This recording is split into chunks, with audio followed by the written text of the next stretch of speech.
Welcome everybody, so I am back and bringing you guys a brand new movie review. This is going to be for 300, so I already filmed this review, and apparently the audio got jacked, so rather than trying to re-sync the audio and everything, I just figured I would reshoot it and shoot it a little bit better than what I had done before. This movie stars Gerard Butler as King Leonidas, Lena Headey, which we all know from Game of Thrones fame, Michael Fassbender as one of the Spartan soldiers that is along the ride with Leonidas. This movie pretty much takes place in Spartan or ancient Greek mythology. This is about the Battle of Thermopylae, which is this big narrow passageway in Thermopylae, Greece, and this is where they pretty much need to hold in order to allow for the Spartans to have enough time to gain some more reinforcements, so that way if the Persian army does attempt to come across when the Spartans are battling the Persians, that, you know, they'll be able to defend Athens from being destroyed and pretty much sunk to the ground by the Persian Empire. Now the Persian Empire is being led by Xerxes, which he is this big brooding sort of godlike figure within the Persian Empire. Everybody sort of worships him. He has all the women, he has all the power, he has all the money, and so nobody pretty much is trying to, stand against him. He is conquering pretty much all the lands in the ancient Greek Empire, pretty much taking over things. And so he brings over a Persian messenger, which is in the Spartacus series. I forget his name, but he's a really, really good actor. And King Leonidas does not take kindly to that. He's like, you bring the heads of conquered kings to my city step, you assault my queen, you threaten my people with slavery and death. So he kicks him down a giant well, and this pretty much starts the war between the 300, or the Battle of the 300, which everybody knows from the comic books. This is based off the comic books, so it's a little bit more stylized than what happened in real life. Not only did this battle take place in sort of a narrow passageway in ancient Greece, it also takes place on the sea, which you kind of get a little bit of a glimpse of, and would later get another sequel film that kind of takes place during that time period with 300 Rise of an Empire, which I have yet to review, and I really do want to review that at some point just because that's also one of my favorite movies. You see, all the Spartans, they're kind of standing on side this cliffside. Leonidas has his shield up, and you see rain and lightning sort of pounding on them, so kind of cheering the fall of the Persian Empire. The Persian Empire, after hearing that King Leonidas will not take his offer to kind of surrender and his women and children to be slaves, he pretty much sets out to destroy King Leonidas. Xerxes absolutely hates Leonidas and what he stands for. Leonidas stands for democracy and freedom, and that is not something that Xerxes really wants. He wants complete and utter control over the ancient empire. So the Persians end up invading a small town nearby. One of the little boys kind of falls down and gives kind of a speech that's similar to that of Newt in Aliens. They came from the blackness and everything, that sort of speech. That was all taken directly from Aliens, which I also want to review for my channel at some point. King Leonidas and the Spartan 300, who just kind of left Sparta, find a little boy. King Leonidas tries to console the kid as he's dying before his eyes, and this kind of triggers his response to act. They see a gigantic tree with a bunch of bodies strewn up on it, and there's body parts pretty much hanging everywhere, which is horrific and horrifying to see, but this was all in the comic books, and there is a little bit of changes to the accuracy of the historical elements within this film, but it's all done in context of the story. You also see at a young age King Leonidas trained to become a Spartan warrior. All these Spartan warriors are trained as a young child to become Spartan kings. King Leonidas is one of those kings. Also, he was taken at birth and pretty much subjugated to, if he was not fit for,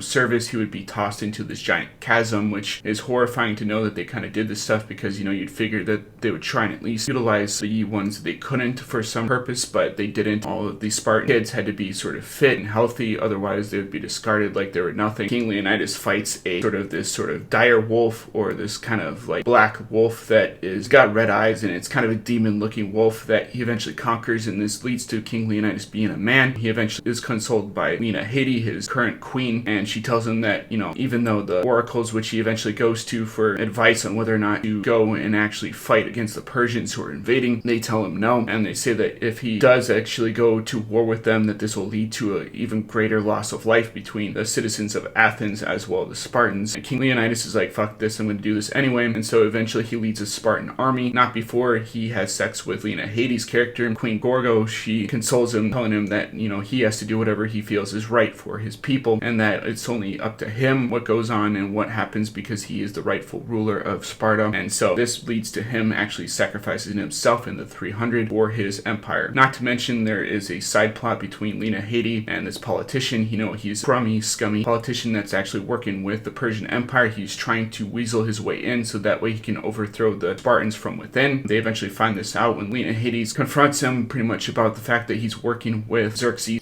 She cuts open a bag that he carries on his side, and a bunch of Persian money just kind of spills out and everything. That's when all of the elders kind of realize, oh shit, this guy's actually working against us, and he's not actually part of our empire. He's actually a traitor. And this guy actually, sexually assaulted Lena Headey's character within this film, forcing himself upon her one night when King Leonidas is fighting for the empire and fighting for their kingdom. them. You know, there's a lot of really cool moments in this. There's a lot of really cool action sequences, one of which takes place where one of the Spartan warriors takes a spear and kind of chucks it at the rhinoceros, and it kind of crashes to the ground and skids, and then you kind of see it skid close towards camera frame. There's an action sequence where there's a bunch of immortals that attack them, and these immortals are big, giant, hulking, sort of brooding individuals, and they attack King Leonidas and his squad. They're throwing shields, they're cutting them, and they're not seeming to be cut down. Eventually, King Leonidas, as well as a group of Spartan soldiers, actually cut down a few of these immortals. There's a bunch of other, like, really cool action sequences. You know, while this movie does use a lot of green screen and blue screen within this film, they do use a lot of practical sets that they built on stage, especially for, you know, sort of the sets that involve King Leonidas and 300 walking through the fields and everything. That was all done for real. One of these other side plots involves Ephialtes. Ephialtes is the deformed creature that looks kind of similar to Quasimodo. He goes to King Leonidas and he's like, I can fight, I can help you guys out in battle. And King Leonidas is talking about the phalanx and how every single one of his soldiers, you know, kind of operate within a unit, and that if one of their units is weak, that it kind of affects the rest of them. Ephialtes is like, you are wrong, King Leonidas, that, you know, I can definitely help, and that he vows to prove him wrong, which eventually leads to Ephialtes sort of betraying King Leonidas and giving away sort of his battle strategy to Xerxes, and a secret passageway that leads to the destruction of the Spartan Empire. And that's when you see a bunch of the arrows kind of being shot out towards King Leonidas, and he's like, my queen, and then gives that really awesome speech towards the end where he's just shot by a bunch of arrows and stuff. There's also other quotes such as, we'll fight in the shade, when a bunch of flaming arrows are shot at them, and the Spartans kind of like pull up their shields and everything, and arrows are kind of just bouncing off of them, and it's kind of cool and funny to watch. And they're kind of all laughing and joking about it, and they're like, what are you laughing at? And he's like, yeah, we'll fight in the shade and everything. Like, this movie is just awesome. Like I said before, you know, this movie gets a lot of flack for using green and blue screen, but they use a lot of that to their advantage, where they build these sets and they extend them with, you know, CGI and stuff later on, or they create, you know, atmospheric clouds and stuff, or they create gigantic armies and stuff after this. And it's kind of like the Lord of the Rings, where they're kind of just extending it to make it look a little bit bigger than it is. A lot of these quotes that you will remember, such as this is Sparta and stuff, that I was quoting even in school when I probably shouldn't be, because I saw this movie at a really young age. Like, I was in high school when this came out, and everybody that had seen this movie was pretty much talking about it. Like, this thing just blew everybody away,